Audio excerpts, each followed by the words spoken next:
Welcome. If you want to clone social apps in your HUAWEI P20 Lite, for the first you have to go for the settings. After that, just tap on the apps and tap on the app twin.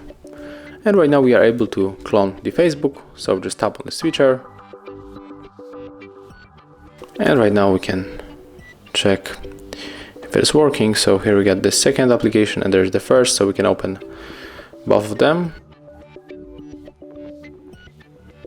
Okay, and let's go for the second.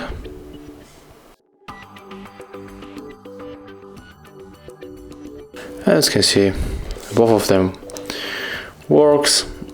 So thank you guys for watching. Leave thumbs ups, comments and subscribe to our channel.